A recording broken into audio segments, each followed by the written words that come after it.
if you're feeling anger or resentment towards somebody, there is a need that you are not meeting yourself. So if I'm angry and resentful that my partner doesn't care about my needs, well, what am I doing to continue that cycle and actually keep that, choose that?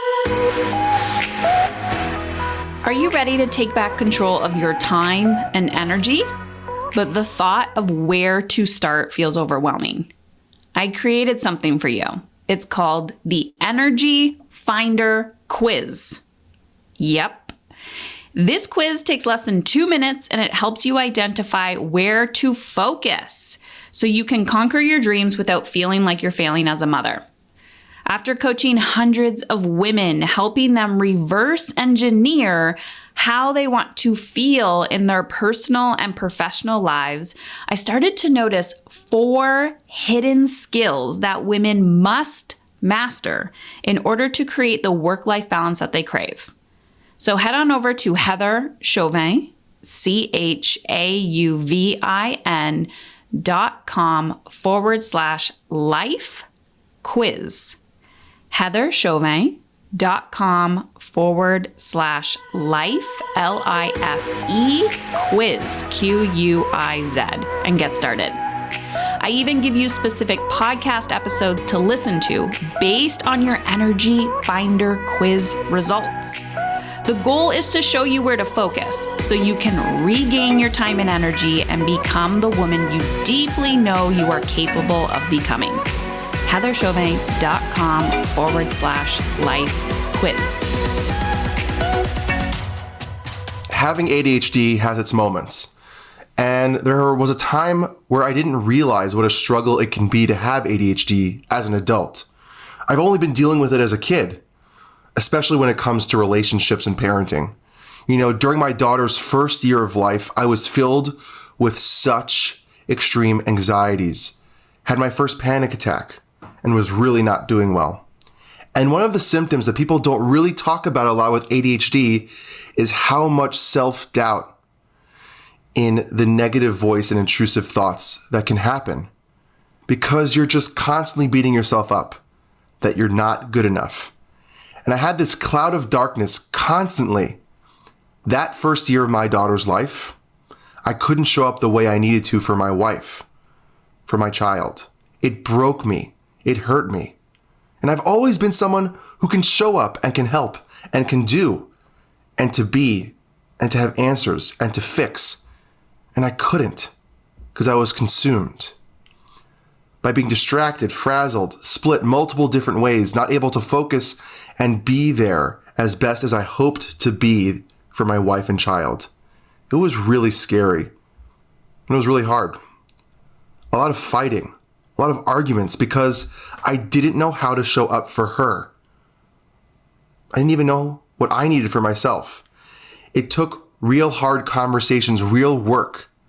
Now I know, while I was in it, that frazzled feelings of being overwhelmed to the point where I shut down and removed myself and maybe being spaced out was all part of my ADHD. My daughter could be sitting there crying and I wouldn't be able to show up. My wife could be asking for help and I wasn't able to show up. And it took me so much longer than anyone else to react because I was distracted. My impulse control, shopping, buying, doing on top of all of it. My emotional regulation issues. I would snap at a trigger, not even knowing why, just being always on edge. That's how it started when I became a parent. But it's been so much better since.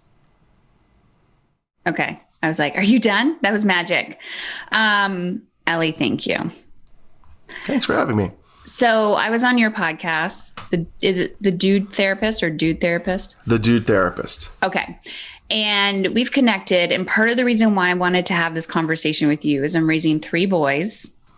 I am the only female besides one of my dogs in this house. And what I'm noticing is as my children get older, especially now having a 17-year-old, it's one thing to be in a relationship and a partnership with a man, and, the typical like us versus them, men are from Mars, women are from Venus, and going, oh, yeah, like marriage, blah, blah, blah. But now that my son is getting older and I'm seeing those like adult behaviors, I've had a strong desire inside of me going, I need to understand more of not only the male brain, because I did that from a partnership relationship and watching my kids grow up, understanding about men. But I also think we need to give more voice to men at this point when it comes to expressing your emotions, giving you the microphone literally and saying what's going on inside. Because I think not only are you culturally conditioned not to feel, you got to be the strong one, you have to be the provider. And then an identity crisis happens, or a shift of now becoming a parent. So talk a little bit about that. How, I don't know, like this disconnect, or like trying to understand yourself in a world that doesn't really want you to say it out loud.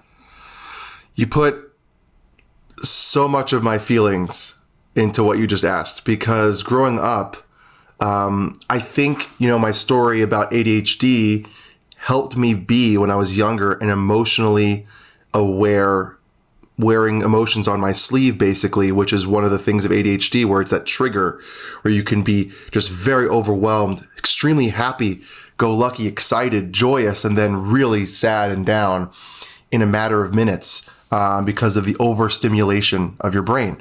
But from a feelings perspective, I've always been a feeling kid, always been emotional. I would be made fun of all the time. Like, what are you, gay? Why are you such a girl? What's wrong with you? And recently, about a year ago, I don't remember where the book came out, Justin Baldoni wrote a book, Man Enough. Yeah.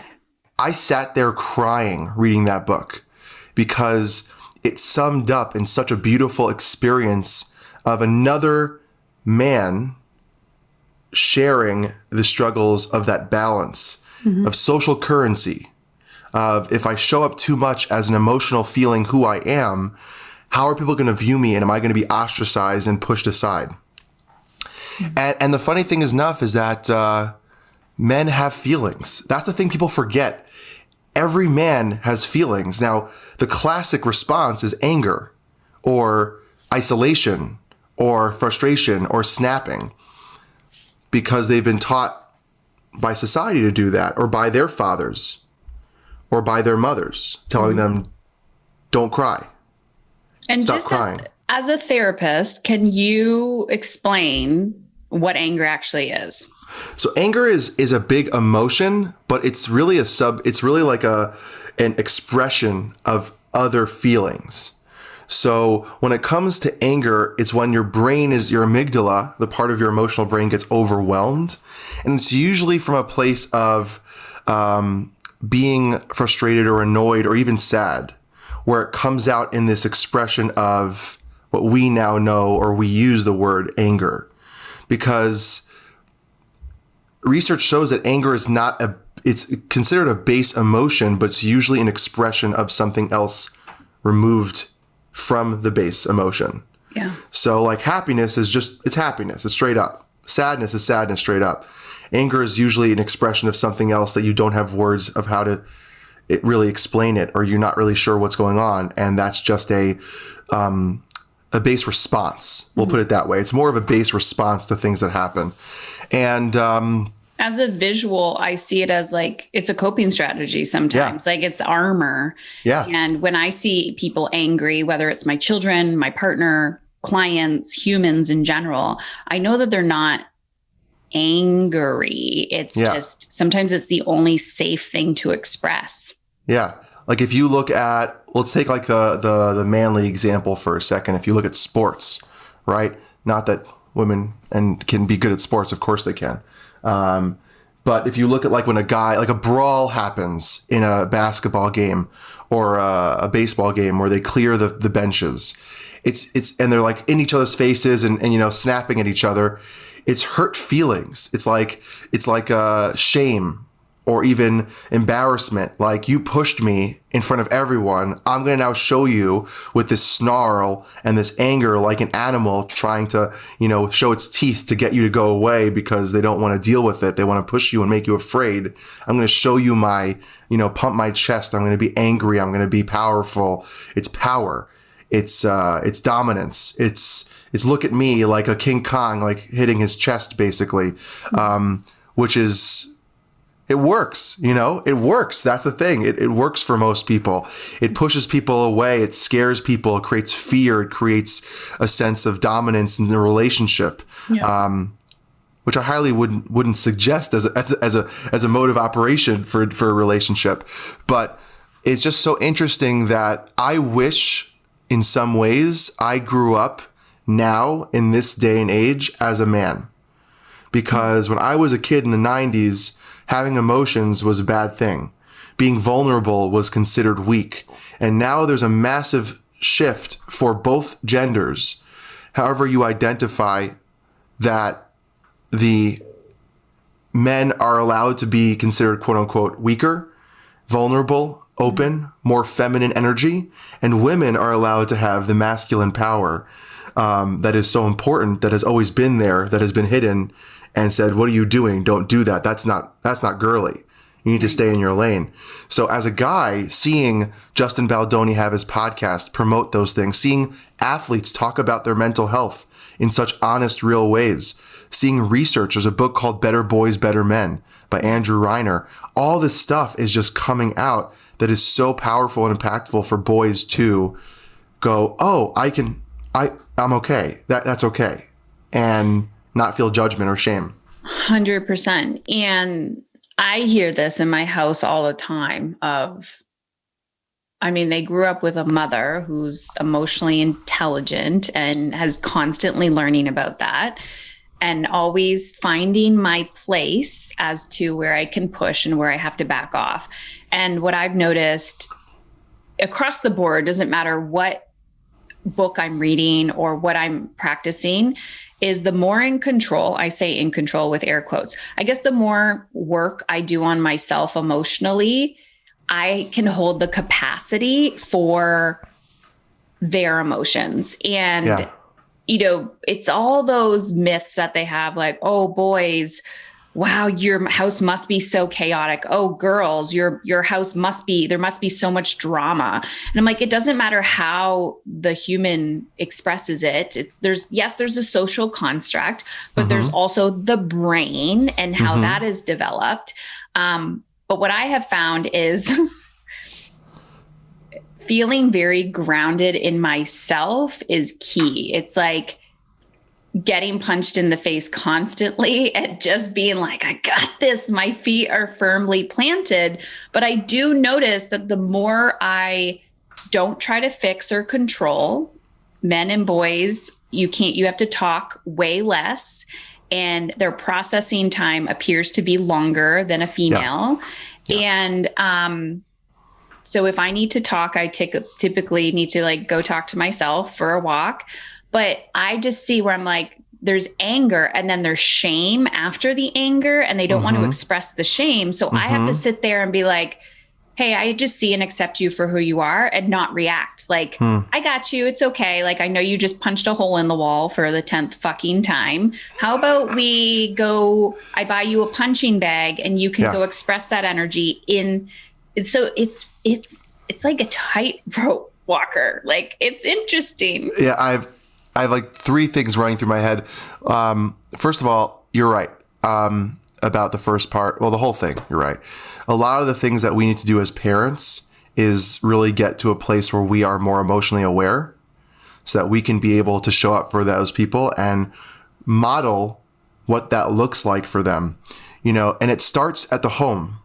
So whether society says X, Y, and Z, whether, gender roles and the things that they fall into in school and their friendships, if the home is an environment of embracing an emotional state and not judging negative, positive emotions, but embracing the all of emotions and helping them experience all of them, I'm talking from what we consider good or positive emotions to negative emotions, creates an atmosphere that they are safe expressing emotions.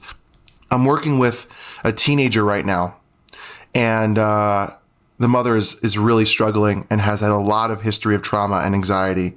And her stuff that she's never worked on is dictating her parenting. All her decisions, all the way she parents is based in her fears and anxieties. And the son recently on a session a couple of weeks ago was screaming at her. You mother effer, like just screaming at her. You know how much pain I have. You emotionally abuse me. All the intensities coming out. And his anger of cursing and yelling was pain of his past. And the mom, all she said was, but I tried my best, and dismissed and diminished an entire 15-minute rant of pain. And she couldn't show up for him and say, wow, I'm so sorry, but took it as a personalized, you're telling me my parenting sucks, so I'm going to defend myself. Do you want this? I'm lit up like I'm so excited right now. Go for it. In this visual, what you're suppressing, it doesn't matter, male, female, whatever you identify, as a parent, as a caregiver, what you suppress will be mirrored back to you in your children. And so that 15-minute rant, he was like, fucking pay attention to me, because everything that you refuse to look at, you've puked it on me. You've projected it on me. I've been holding it for you. And now I'm letting it out, and you still refuse to look at it. Yep. And I'm like, guys, ladies, folks, gentlemen, whoever you are, it's not selfish. You saying, oh, I can't, I gotta give. You're literally just handing your baggage to your kids if you refuse to look at it. So I love you put it so beautifully. That's exactly when he ran out of the session. He ran away. He ran to his room. He shut down. I'm not doing this. This is hopeless. I'm done with this. This is ridiculous. And the mom's like, see what I'm dealing with? I said, I am seeing what you're dealing with, but you're not seeing what you're dealing with. And she goes, what do you mean? I said, you're not listening, and you're not seeing your child. You're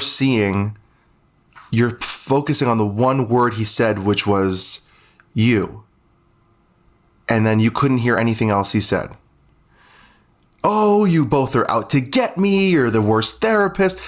And just basically then turned on me and attacked me for trying to support my client who was in so much pain. I mean, so much pain. And when it comes to boys, right, raising boys, the biggest thing is not that classic thing like, oh, boys will be boys.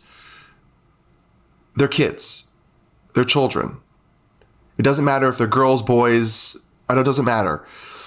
You need to sit there and watch and see each child for who they are. Because you can have 3 boys, and each one is very different in how they express themselves and how they show up in their life and their relationship with you and your partners. It's super important to not just generalize and focus on that kid to see where they're at. Also, a key thing is not to compare, right? Just because another son did something and you're worried about what their other one's going to do because of the brother or the sister, look at that child, hear that child, experience that child, see that child, and work on yourself to be able to see your issues, your flaws, your faults, because we all have them, and how it comes out in parenting, because it brings it out, because we are pushed to our limits as parents. We are pushed to our boundaries. It's an uncomfortable place to be sometimes. It's so hard, but it doesn't have to be impossible or torturous as parents. It's going to be difficult. You're raising a human. Yeah. That's hard. So I just find that so interesting how that comes out so often when parents all of a sudden like never dealt with stuff and it just bubbles out and they're like, who the hell is this person? And it's just very, very interesting to see that experience. Oh, and well, I know your children are younger. And so I'm assuming you see this too, like every new developmental phase, you're like, I thought I had this under control within myself. And then this comes out, and it's interesting to watch. It's just a next level of personal development because I'm watching a new level of inner growth that I have to do. And now my son is old enough. He was before, but he's very introspective and he calls me out on it. And I appreciate that. And I think it's not always easy to hear, but that's my fear, is that I'm going to be that woman, that mom that's like still not willing to look at it, which, because it's probably a fear of mine, I'm not going to be that person. But for whatever reason, I see people think parenting is a job, like you need to get a certification in it and like check the box. It's a relationship. Like that's all it is, from birth to the rest of they're not done at 18. You're not a parent. You're not done parenting at 18. Like you are a parent for the rest of your life. Mm-hmm. And you will always have a relationship with this child in spirit form or not. Like it changes you, and it's like you've entered a race that you may or may not have wanted to sign up for, and going, oh, this sucks. Like I didn't prepare for this. It's like getting to an acceptance of like, if I'm not doing this work, then it's just going to be not an easy path for you. I remember the day my daughter was born, my mom pulled me aside and said, "You are now a parent for life. You are connected to this child for the rest of your life, whether you stay married to your wife, whether, we are all gone. You are this child's parent. And that is the responsibility you now have." Like literally minutes after she was born, I was like, what? And it's just it's so true that my relationship with my parents has shifted over the years of growing older, married, kids, but they're still my parents. Yeah. Whatever that means to each person. If you have a good relationship or don't, they're still your parents. And it is a long time relationship. I love that you put it that way. But most relationships, there isn't like this raising a human, which adds a different layer, right? With your best friend, you're not raising them, right? You're not teaching them how to read, how to, eat, how to behave, how to act, wipe their own ass. Yeah, how to fall asleep on their own, right? Sleep training, right? Or going to potty training, right? You're teaching them basic life skills. Yeah. I couldn't even imagine if my parents didn't teach me to fall asleep on my own, them still rocking me at my age, like that's just a crazy concept. But it is a relationship. So you have to look at it that way. How would you how you talk to them? Now, it doesn't mean you might, there's some research out there about best friend relationships, codependency, enmeshment issues that can happen when we're so involved in our kids' life as our own and don't have that healthy separation of self to them, which of course I've dealt with that as a therapist with some clients as well, where the kid will mess up and the mom's like, oh my gosh, that hurts me so much that they messed up. I failed them. Yeah. What did I do wrong? And it's like, you did not, they made that choice, right? So there is a balance, but you're right. 100% it's a relationship. It's a very, very important one. So because I have you here, I want to talk to you about, you said something in your story about showing up for your wife. Yeah. When you were struggling. And I know there's a lot of people listening that, can identify with your personal story. But this is a question that I always get from my community, especially when a woman decides to invest in herself in anything. Yeah. I know I feel guilty, or used to feel guilty, for going to the gym. And then I try to bring my husband along because I'm like, but secretly I was afraid that if I grow, I'm going to lose him, but vice versa. So I see a lot of times where they'll say my partner is supportive, and then we're trying to use the partner as the scapegoat to get out of taking care of ourselves. But then I see the opposite, where the partner gets offended and the fight or flight comes up, and they get a little angry and controlling, and she's like, what's going on? Why doesn't he support me? So can you explain from a male perspective what's really going on there? So funny, because this literally happened yesterday with me and my wife. We had a positive exchange with this. my son, my 2-month-old, we have a 2-month-old now, and he's not really sleeping well, really testing us. My daughter slept beautifully and was like an angel when it came to sleeping at night. My son is really kind of pushing those buttons that we didn't realize. We thought what? We thought we knew what we were doing. Welcome to parenting. And my wife had a rough day yesterday. And my wife knows that with my mental health, my ADHD, my anxiety, I also have Crohn's, that working out is a very important thing to me for my physical and mental health. I do CrossFit. It's one of the things that I find as a passion of mine that I love. So she always likes to make it a priority for me to go, hey, I see you're having a rough day. Go to the gym. I'm telling you to go to the gym. And I'm like, are you sure? And she's like, I'm fine. I go, okay. And I go to the gym. I come back. It's all good. Well, I looked at her yesterday and I said, she says, okay, so you're going to go to the gym today? And I said, no, I'm not. She said, but you have time. We got this. We got the 2 kids. My mother-in-law, we got the kids. And I said, no, but you don't have you. Like, you're not okay. So I'm telling you, I'm staying home because you need a break. And she said, but I'm telling you I'm fine. Don't you trust me? And I said, I trust you that you're telling me you're good, but I can see how your day is. Let me give this to you. Let me say no to my priorities for a moment to help you put yourself as a priority. Here's what I think happens. And she would thank me later, and she just said, I didn't realize I needed such a break. Thank you so much, whatever. It's because I'm paying attention and I'm in tune. I'm not so inner focused on me as my needs being the only thing that has to happen.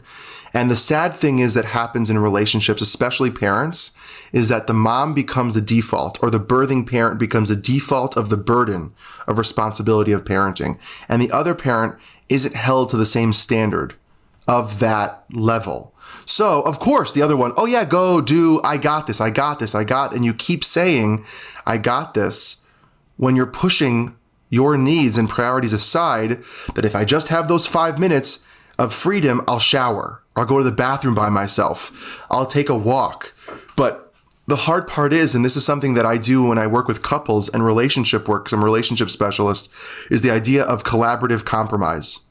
It's a concept where you talk out what the needs are of that day for both of you, so that both of you are aware of what the needs are. They might not get met, but now I know. Instead of you just saying, I'm good, I got this, I'm good, I got this, and dismissing it or not even using words for it, how am I supposed to know? I can't always pay attention. I can't always be on. I can't always be aware if you're not telling me. And a lot of times, just by having a conversation, you know how I start before I go to bed or in the morning, I started doing this thing with my wife. I say, hey, what do you need today? Or what do you want out of the day tomorrow? Tell me one thing that I can do. And she goes, yeah, she's like last night, she said, I really want to get out of the house and go for a walk with the dogs or with the kids. I said, done, we'll make that happen. Mm-hmm. And she goes, well, what do you need? I said, I'd really like to sit outside in the sun today for about 10, 15 minutes and journal. And she goes, okay, we'll make that happen. Right? Easy. How long was that conversation? 30 seconds, a minute of me asking her. And now I know her priority of the day. I'm not talking priorities of life and goals for the next 5 years, just each day, so that your needs are met each day and your priorities are put on my priorities. Now I'm going to say something that is, I haven't found a concise, great way of saying it. So if you don't follow it, I'm sorry. Idea is that if my priorities matter and your priorities matter, and we have a conversation to make each priorities aware, we're then able to take each other's priorities and mix and match them into our thought process. So I know my wife is more adventurous and outdoorsy. From New York, I'm not. Maybe that's just me. But I know it means something to her. So I'm going to take that priority and put it in my rotation of my own priorities because I know how much it means to her. And by doing that, it shows her that I pay attention and that her priorities matter to me enough to make them my priorities. Not every day, not all the time, but once in a while. And then she now knows mine. And then we just do this back and forth of a rotation of each priorities, making each other feel respected and seen because, you remembered I love going on hikes. Thank you so much for having the idea this month. I know we don't always get a chance. That means so much to me. I feel so seen. Yeah. How hard is that? But we forget that. We forget the simplicity of being there for our partner. And sometimes guys forget that because of the default that comes to women and birthing parents, always or a lot of times saying, no, I got this, and not just saying, you know what? I do need a break. And it's on us as men or the other partner to respect that and give them that because of how much they give to us. So I'm going to give you a pushback. Oh, I love pushback. I know you would. This is what therapists do together. We just push back and then they're like, yes, I love this. Okay. So I feel this and I'm in a relationship like that now where I'm like, who do you need me to be today? Or like random things like, what do you need? What do you need today? Oh, I don't need anything. Who do you need me to be for you? Yeah. What's on your mind?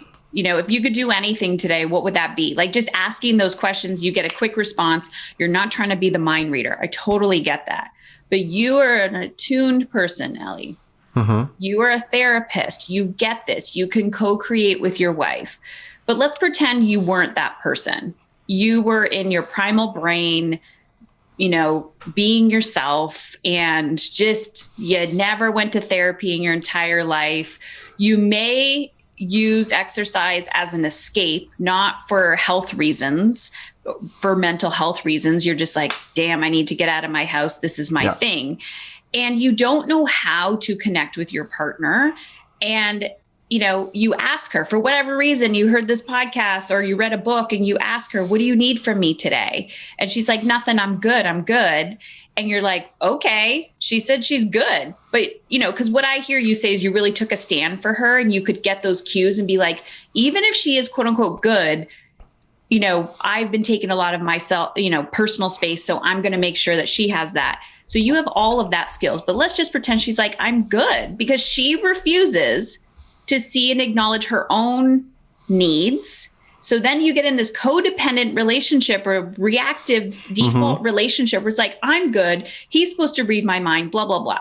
So what do you say to the partner, male, female, whoever it is, non-binary? You're sitting there and you're like, my partner does not understand me. And I refuse to acknowledge my own needs. Because it does happen. I see how these partners grow when we grow. But what is the first step when your partner doesn't understand, you know, they're not you? Oh, love that pushback, because that's a great point, because I'm coming at a later perspective. In the beginning of my marriage, there was a lot of pushback and fighting, just arguments because of that point. The biggest first step I would say is that if you really feel that your partner is not doing something for you and you want them to do it, all I would ask is try to express it here and there. Whether they hear it or not, the practice of starting to express yourself gives you comfort and some confidence that you can. Because what will end up happening if you don't is that resentment. One of the classic 4 horsemen of a relationship, according to all the research, is resentment. Is that when you resent someone because they're not showing up for you, they're not giving you their needs, they're not listening, you start having this inner voice of hate and fire and poison against that person. How could they not know what I want?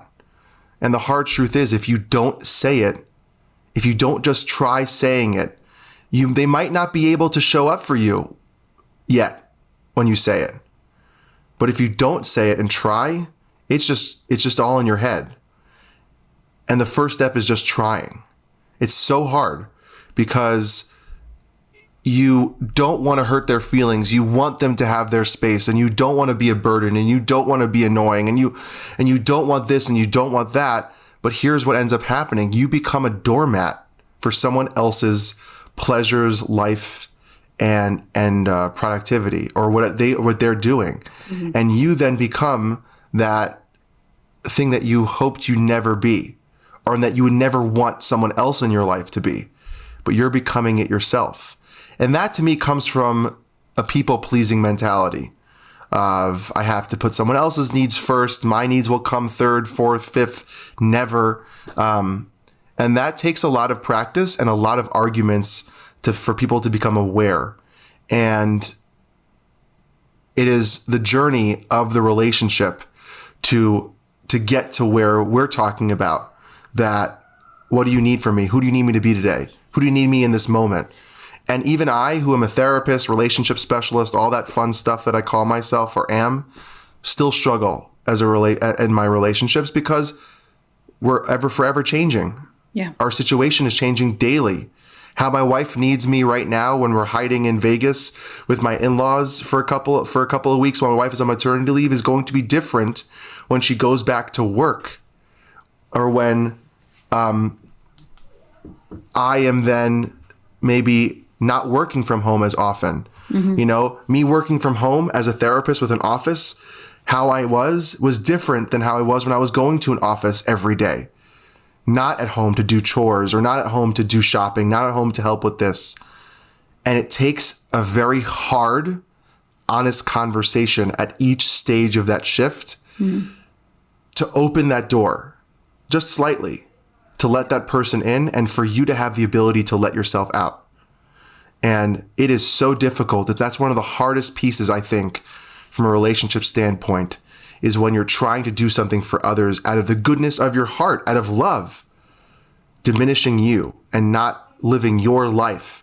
You know, I love when you post those pictures of you working out and the power that it represents. I love when you show that, because you're getting or trying to get your needs and your life met, even with all the amazing stuff that you're doing on top of it as a family person. Like that to me is a huge example for women, which is why I was totally pulled into your whole vibe and everything you do, because for years women have been told to stay quiet, to keep to the side, to not be, to be, you know, reserved and not ask for their needs and not express their needs. Mm-hmm. I know for my wife and I, that's a conversation we have often. I'm like, don't be afraid to ask me. Please ask. Yeah. Because if you don't, I can't. But yeah, also, I think it's a completely different language and cultural conversation around I matter. I actually have value as a woman. My life purpose is not just to cook and clean and have children, because I even have conversations with women who don't have children, whether it was conscious or unconscious choice. And, you know, I hear again, a lot of women, they're like, I get so much value from your podcast, and I know that, you know, the title changed, but they're like, I get so much value from your content, but I'm not a mother.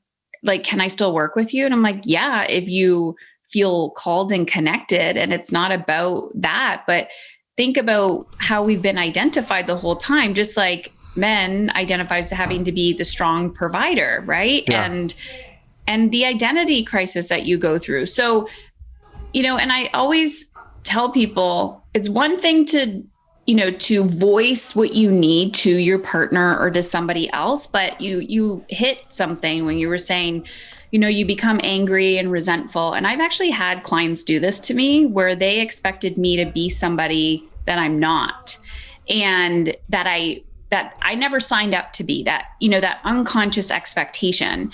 And the anger and resentment that we hold in any relationship, that it could be your neighbor, it could be your best friend. I see this with family all the time. Your best friend, like, I texted you, I needed you today. And it's like, that's actually wildly egotistical to think that your best friend is not having her own nervous breakdown. Mm-hmm. And even in a professional relationship, it could be a doctor, it could be a therapist, could be anything. If you're feeling anger or resentment towards somebody, there is a need that you are not meeting yourself. So if I'm angry and resentful that my partner doesn't care about my needs, well, what am I doing to continue that cycle and actually keep that, choose that? I could say, listen, I've asked you multiple times, like, I really want to go to the gym or create space. I don't want to do it anymore with the kids climbing all over me. Like, I'm going to lose it. Mm-hmm. So I'm going to the gym at night this week. Which night works for you, Wednesday or Thursday? And if you can't be that person for me, I'm going to hire a babysitter. If your partner can't do it. So I have to own who I want to be and how I want to feel.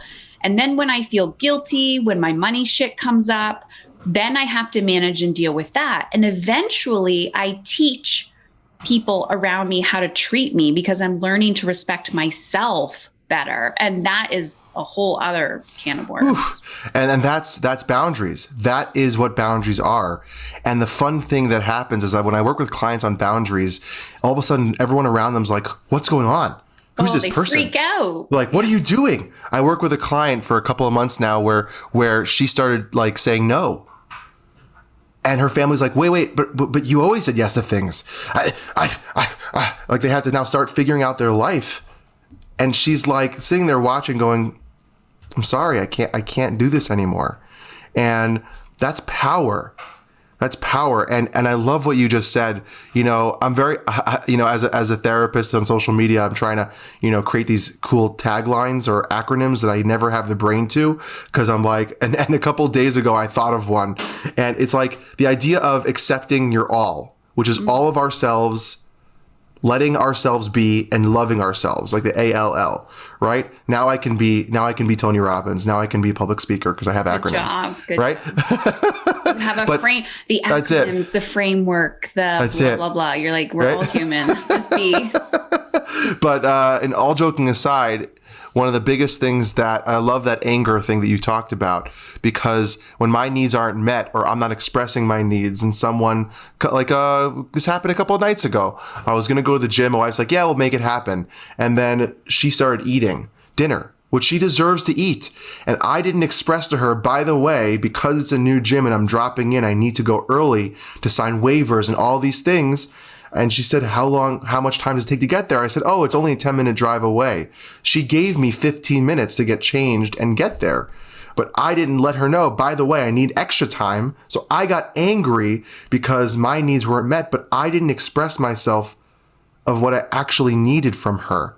So my anger was more frustrating with self, that I was an idiot or stupid or whatever feeling I felt at the time, that I didn't tell her exactly what I needed. Mm-hmm. And a lot of times... Yeah, or you didn't make it happen yourself. Exactly. So it's just super important that, especially for anyone listening, when it comes to the relationships and the men in your life, one, we have to create a safe space for them to feel that they can express themselves in all of their emotions and not feel personalized or judged or judge them. But at the same time, there's a huge responsibility in the men who might be listening that we have to own our full emotions as well, and learn how to express it smarter and healthier and more productive and more concise or more clear, and not expect others to read our minds or to know exactly what we need just because we showed a big emotion. Yeah. And that we have to really learn ourselves how to really navigate what that means to us and relearn or even unlearn things that have been told us for years. I'm so grateful for this conversation. And every time you say, men, it's our responsibility, I go, yes, yes, yes. I get hopeful. And then there's a part of me that's like, and I am not waiting for any man. And I'm not doing this from like Miss Independent. I'm not waiting for any man or any of my 3 boys to acknowledge their shit first. I always lead with, I'm going to acknowledge my shit first.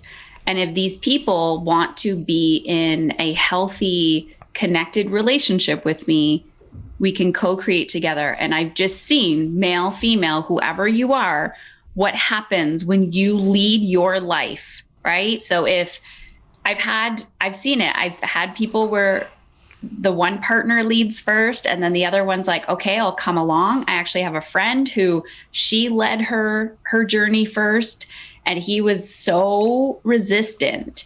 And now the tables have turned. And I'm seeing that in my relationship too, where I was leading and I was like doing this. And my husband's like, what are you doing? And then now I can see him catching up in some areas. And it's just this ebb and flow of life. So at the end of the day, someone listening to this, so we can wrap it up. What is like, the little gem of wisdom that you have for anyone listening to this that's like, I need to understand the male brain. Where do I start? Where do I begin? What do you want to be known for? Your little gem, your little nugget. So funny. I asked that on my podcast, and I never realized the pressure it causes someone. 100%. I hate when people ask me these questions at the end. No, but I love it. It's super important. I'm going to start with 2. If I go 3, because my ADHD brain goes to a 3rd one, I apologize. The first one I would definitely say is for the person in a relationship with man, you have to be compassionate with yourself to not personalize and take the things that they are doing unconsciously or from society as something wrong with you. That's the first thing. The second thing is that we need to, as a society, start letting people feel everything and not be shamed or pushed aside or admonished or hurt by feeling and having thoughts and being a human. And when we start doing that, especially in our relationships, when there's no judgment, there's no, I can't believe you just said that, or I can't believe that's how you feel about X, Y, and Z. And there's more compassion for the other person. So it first starts with self-compassion, and we start with outward compassion. It breeds an atmosphere for the men in our lives to feel safe and comfortable. And the third thing I would say for the men, you have to start working on it. Mm-hmm. Don't assume that everyone else is the problem and you're not. Because we're all part of the problem. We all have stuff. We all bring stuff to the table. So often men are just attack first and then think later. And we need to start thinking first and looking at ourselves and working on ourselves. It's just interesting, just a side note, all my years working as a therapist, I didn't have a lot of guys in my practice. All of a sudden with private practice, I am not just a therapist for men. Men are starting to come to therapy more, realizing, oh, I got stuff to work on. This COVID thing really messed with my head. I really need to work on my stuff. When we start to become aware of our stuff, we need to start working on it and talking to people, getting the help, whether it's through therapy, coaching, online sources, books. Just make sure it's valid. Make sure the person has your best intentions in mind and make sure they're actually helping. Yeah, it's part of our health. So thank you. Thanks. So where can people find you? What do you love talking about? Sure. So you can find me on my website, Wow, I grew up in the 90s. Ellie Weinstein. I was like, is that the No. It's just like www.ellieweinstein.lcsw.com. It has my podcast, The Dude Therapist. I'm just a dude who is a therapist. And you can look at Instagram at @Ellieweinstein_LCSW or at The Dude Therapist. Never be afraid to reach out. Never be afraid to ask questions. If I can't help you, I'd be more than happy to help someone find someone who can help you. And really, it was a pleasure to be here. Your stuff is awesome. You're helping so many people. And really, it's just a joy to be a part of this journey with you. Thank you, Ellie. There it is. You just listened to the Emotionally Uncomfortable podcast. If you want to take this conversation to the next level, head on over to our private Facebook group community, heatherchauvin.com/Facebook. My last name is spelled CHAUVIN. That's heatherchauvin.com/Facebook. Also, if you are a huge fan of this show, please rate and review it on iTunes. Every review helps another woman like you take back control of how she wants to feel and become emotionally uncomfortable. I truly believe the better we feel, the more alive we become. This is how we are going to change the world. And if you've been watching me for a while, if you've been on the fence and you're curious, how can Heather help me? Head on over to heatherchauvin.com/work with me to check out my mastery and mastery business coaching programs. That's heatherchauvin.com/work with me.